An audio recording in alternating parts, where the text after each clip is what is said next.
Alrighty, our guest today is a 6-foot guard from the University of Iowa, the NCAA all-time Division I scoring leader, the first pick of the WNBA draft, WNBA assist leader, all-star, and 2024 WNBA Rookie of the Year. But wait, what does Caitlin Clark actually feel about carrying the pressure of being the face of women's basketball?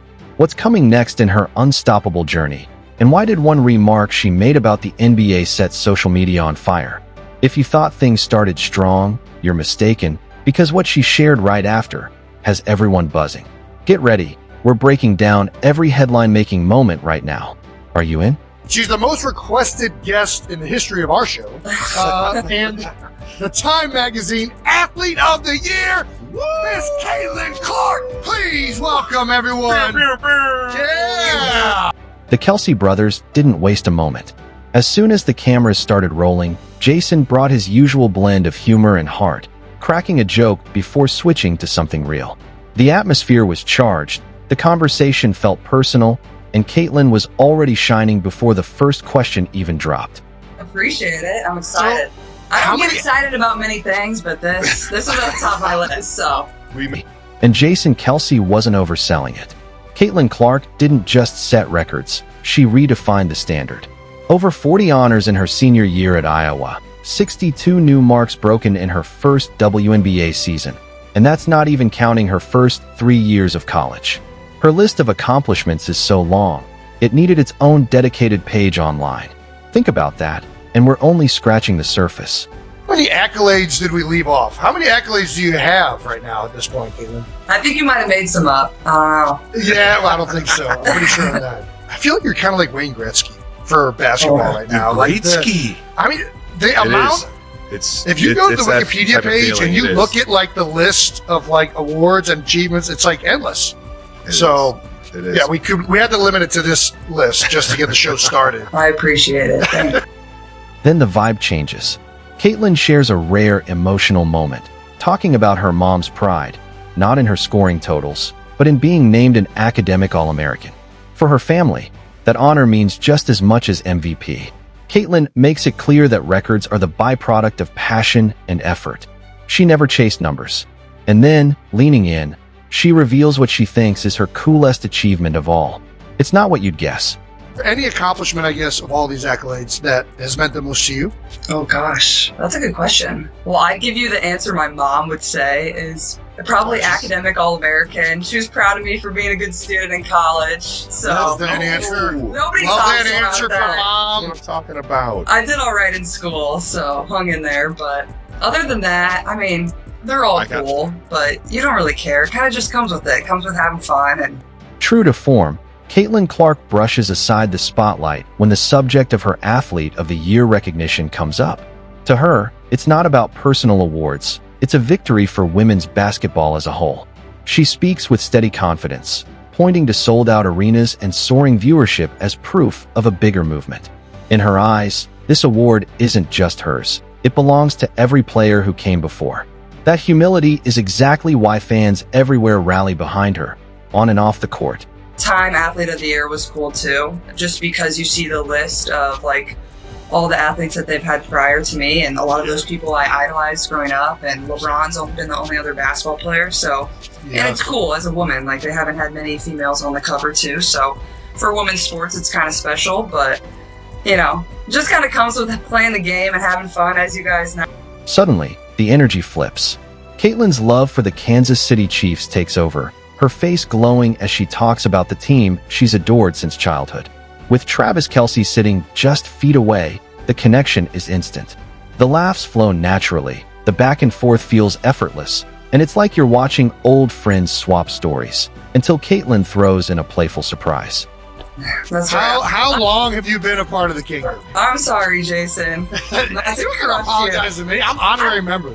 I'm a Midwest kid, so there's this picture that's been circulating a couple years ago when I was on Peyton Eli's Monday Night Show, where I'm in a full Chiefs outfit. I have family in Kansas City, and I grew up in Des Moines, Iowa, which is only 3 hours from Kansas City, so that's just the closest NFL team. So my dad was a big Chiefs fan growing up. From reliving her favorite game day moments to praising the Chiefs' dominance, one thing becomes obvious.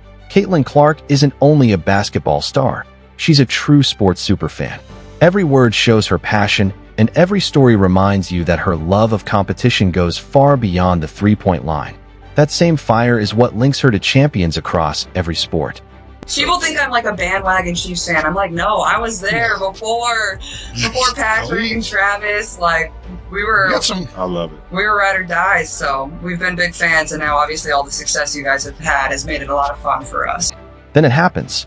Caitlin locks eyes with Travis, grins, and with a hint of suspense tosses out a bold fan request to the Chiefs superstar. It's funny, it's gutsy, and judging by Travis's reaction, it could be the internet's next viral moment. Was your childhood like? My brother loved Tony Gonzalez. Like, that was Tony his guy. G. Yeah.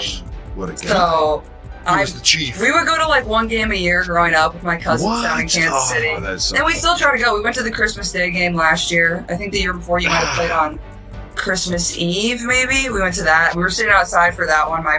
My toes were like about to fall off. My fingers about to fall off. I don't get how you guys play in that type of weather, but it's fun. And like, obviously, we got heaters on the sideline. They yeah, let us cheer. Arrowhead's not too bad. And she's not faking it. Caitlin looks back to her childhood, describing what it felt like to cheer for the Chiefs as a little girl.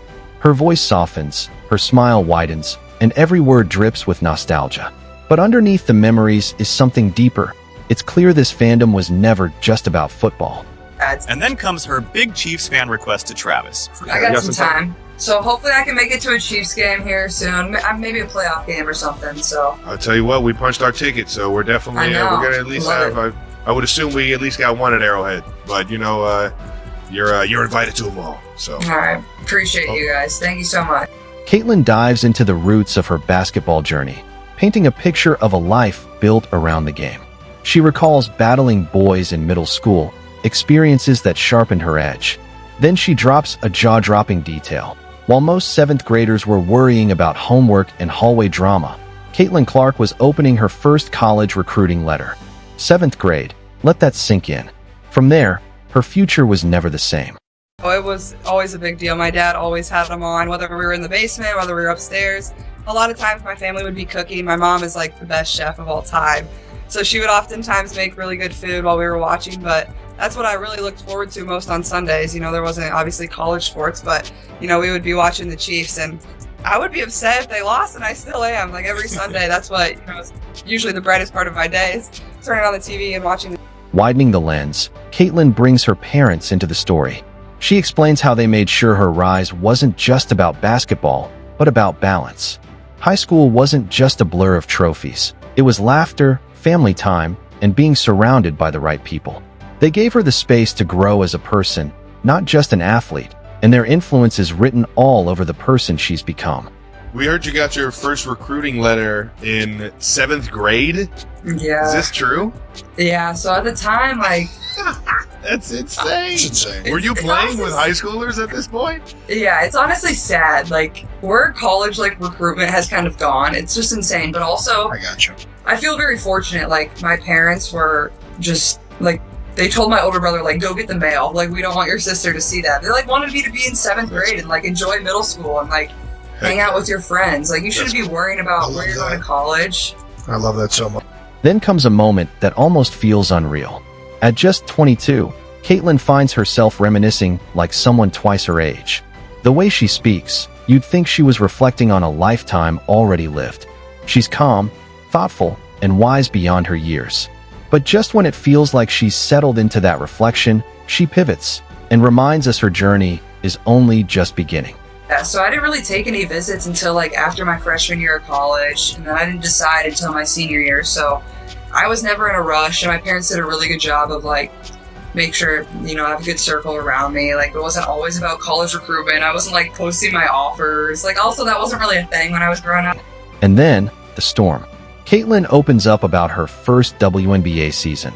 The pressure of earning respect, the challenge of proving herself without stepping on teammates' toes, and the constant balance between fitting in and standing out. She explains how she learned to walk that tightrope, combining her trademark intensity with a deep respect for team chemistry. What she reveals about her mindset is nothing short of a leadership masterclass, defined by one unforgettable moment.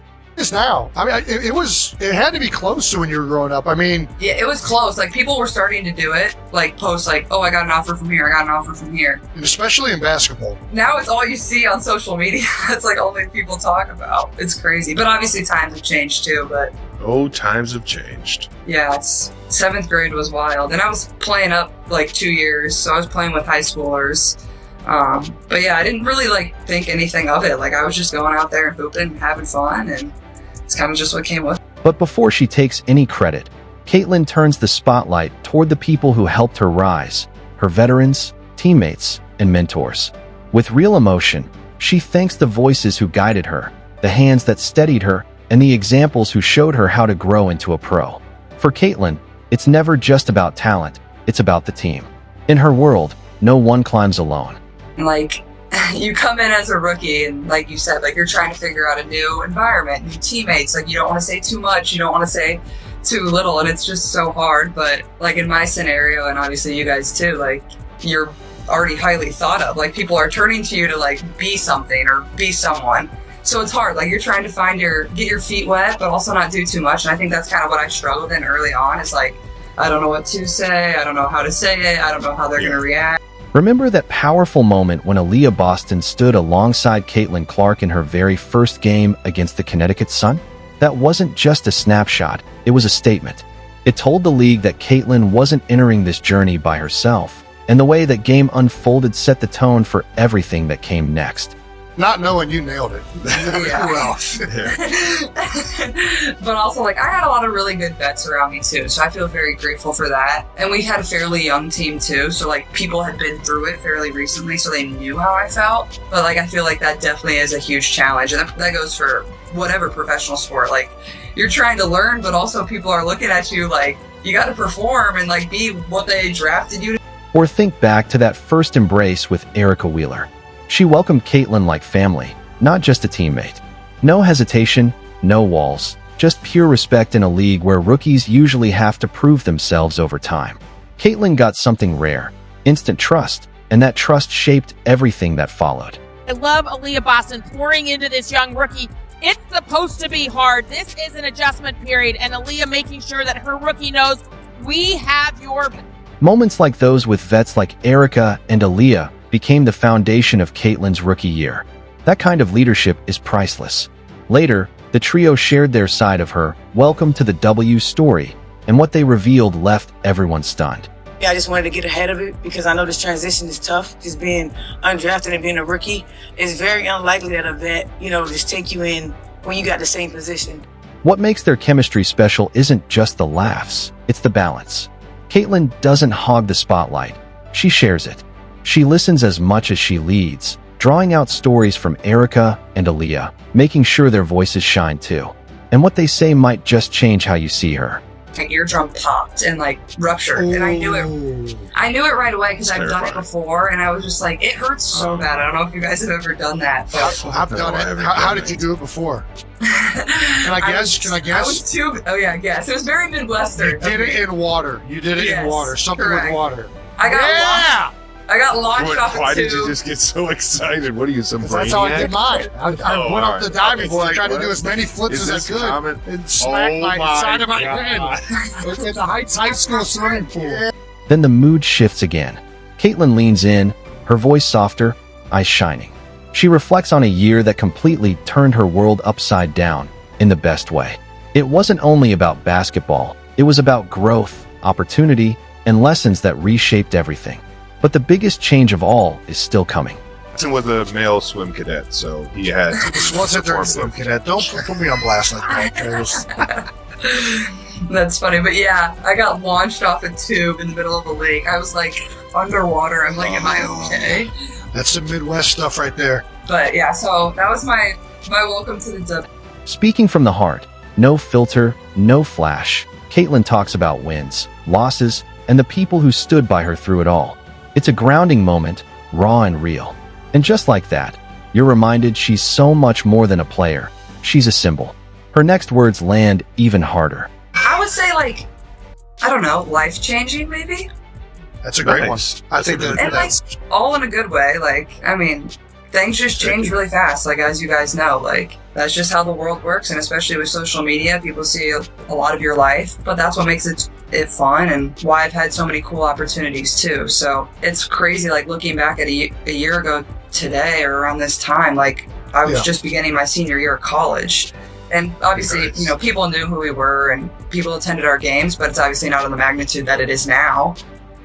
Then Caitlin flips the script. With fearless honesty, she gives her take on why NBA ratings are struggling. She points to the lack of rivalries, shifting play styles, and the league's struggles in promoting its stars. It's bold, it's refreshing, and it's coming from someone who knows exactly what captivates fans. What she says next might shake the league to its core. So like life just changes fast, but that's what makes it fun and cool. And, you know, quickly started a new chapter of my life too, like moving here to Indianapolis, and feel lucky I'm still in the Midwest. I know you guys like the Midwest, so. I've been in the Midwest my entire life. Jason's officially an East Coaster now. Yeah, but Philly of all the East Coast cities kind of has like some Midwest feel to it. It's the most west. I don't think Philly wants to hear that. They'll probably hate that I said that, but whatever. Yeah, they're not gonna like that comment. They want to be far from the Midwest. No doubt. Riding that same wave of honesty, Caitlin shares her view on change, not as a threat to the game, but as its greatest strength. Basketball is evolving, and she's all for it. Her insight is clear. If the sport wants to grow, it has to keep adapting, just as she has. But not everyone agrees. What are your suspicions potentially as to why the NBA ratings will be down? Honestly, like I feel like the average just like basketball fan doesn't understand how good NBA players are, and they think it looks like they're not trying. I promise you they're trying. They're just like so good. Like that's why it looks like they're not trying. And obviously the physicality of the league has changed a lot, and I wasn't around when it was like much more physical, and maybe people want more like beef and physicality, and people think it's gone soft, but I think that's also because the skill has just changed. And That's when things get fun. Caitlin, Jason, and Travis start riffing, directly addressing NBA Commissioner Adam Silver. Their mission? Make basketball fun again. The ideas start flying, each wilder than the last. And just when you think they've run out, they push it even further. That's what's great about basketball. Like it's always evolving. Like it's going to be different than when MJ played. It's going to be different in 10 years than it is now. So it's hard for me to like put my finger on like why it has gone down. And also it's competing against a lot of football right now. You have to take that into consideration. Like football is just, you know, that's America's favorite thing. I think people should like, I mean, I love 3-point shooting. I love seeing guys just like launch threes, but not everybody loves that. So I don't know. They crank it up another notch. No filters, no limits. They dive straight into the NBA All-Star Game, throwing out gimmicks, over-the-top stunts, and bold reimaginings. They laugh, they roast, they dream big, and what they come up with might just be the shakeup fans never knew they wanted. What do you think about a 4-point line? I love that. Let's do it. That's a actually great idea. genius. That is genius. 4-point line. How does the criminal justice major come up with the best marketing plan right here? Sometimes you just gotta open your eyes, Jason. Look at the sheet of paper in front of you. Or we could get like just 2 spots. Yeah.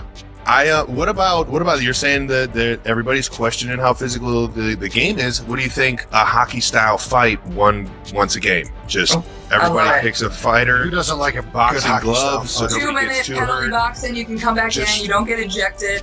That's what I'm saying. All right. He's got some reach. Not holding back, they then start talking about all the crazy gimmicks of the NBA All-Star Game. Then that's when I loved it. I think it should be East versus West. Like, that's true All-Stars. Like, No doubt. East versus West, battle it out. That's what it was about. Yeah. So I think that's what it should be, but obviously not the commissioner.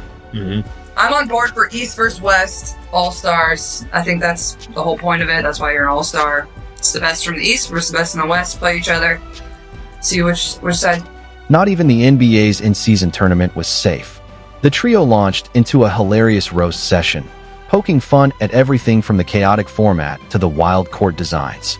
The jokes were fast, the energy high, but hidden between the laughs were sharp truths. One comment in particular might have the league office taking notes. I'm not going to lie. I'm not a fan of any of these in-season tournaments that the NBA's doing. Yeah, I was actually talking about this today. How are you not?